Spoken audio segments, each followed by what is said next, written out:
Hello, I'm Thibaut Guignès. I'm a deep free diver from France. I hold the national French record in free immersion at 170 meters.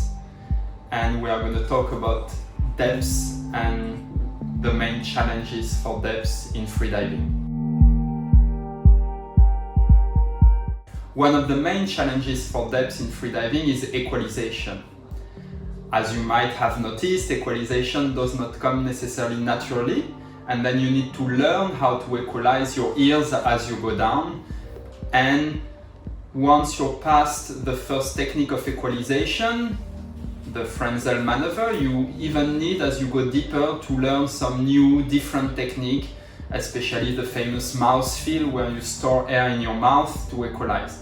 This is like a lifelong work where you keep working on it to improve it. It's very technical and a bit challenging. Now, from my experience, what I see a lot is people having lung squeeze by pushing a bit their equalization. Once you go deep, to me, it's very important that you always keep one spare equalization that you don't use. Using this last equalization, even if it feels right, makes you a bit tense and in the throat and in the mouth, and usually leads to lung squeeze. So my personal advice to go real deep is to always keep a spare equalization. That's what I do as well. And it's just one equalization, no need to be frustrated. You will keep your progression, but with always one spare equalization. But this way, not hurting yourself, not squeezing, so that you can keep your progression continuous without like hitting a wall because you hurt yourself.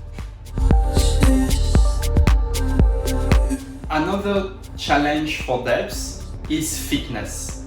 A lot of people progress very fast when they start freediving because with the relaxation technique, with the adaptation of the body, holding your breath becomes quite easy and you feel that you're progressing a lot. And then people overlook the fact that they need to be fit to go deep. Indeed, it's not enough to go down. At one point, you need to come up, and when you go real deep, you need fitness, energy to come back up. So it's really important to work on the fitness and not only on the depth freediving. Especially if you focus only on depth freediving, you tend to lose a lot of muscles. Even if you take proteins on the side, usually you lose your muscle mass. So it's really important to keep stimulating your body in other ways to stay fit. That can be cardio, that can be gym, but being fit is really a part of depth freediving. Now be careful how you organize your training, because fitness and freediving doesn't necessarily go together in a training cycle, so it's important to separate them in your training, but you should definitely work a lot on your fitness. Any sport, any activity that makes you fit is a big plus for freediving. One of the big challenges for depths is also the mental part. So if you ask people and if you ask yourself what is the percentage of the mental part compared with the physical part in freediving, probably most of us would say, oh, it's at least 80%, 90% in the mind. But how much time do you spend every day working on your mind? Do you even do a little bit of mental preparation? Since I started doing mental preparation for depths, it completely changed my freediving. I'm way more relaxed, I'm not scared at all of going deep, and I enjoy a very continuous progression because I never again really hit a wall. I'm just enjoying my dives. I know it sounds a bit cheesy, but in the end, that's really the key. So mental preparation is essential. That can go through visualization, that can go through a bit of meditation, or even with a mental coach, but it's definitely an essential part of depth freediving.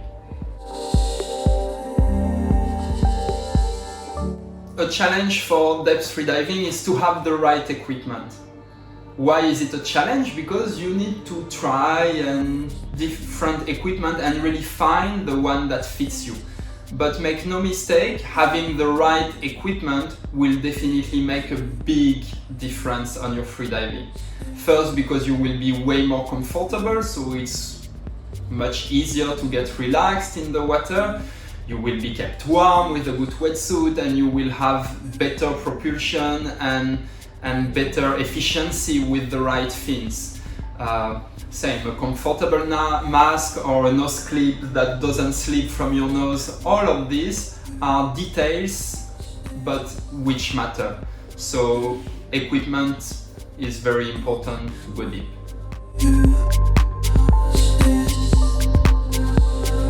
Finally, one of the biggest, if not the biggest challenge for depths is adaptation of your body. You don't want to hurt your lungs by having pulmonary edema or squeezing, so you need to take the time. And to take the time, it's actually good if you are limited by one of the other challenges, because then it gives time to your body to adapt while you work on those other challenges. If you're not limited by the other challenges, then you need to really take it easy on your progression and take the time. There is no rush. Try to see the big picture. In the end, if you try to progress too fast and hurt yourself, you're gonna have to take a big step back so that you can start progressing again. But if you really take your time, you will progress continuously, slowly, but on the long run, you will progress much faster. So the main message would be like, go slow in your progression to go fast in your progression. It sounds a bit like a paradox, but that's really the best way if you really want to progress and overcome this adaptation challenge.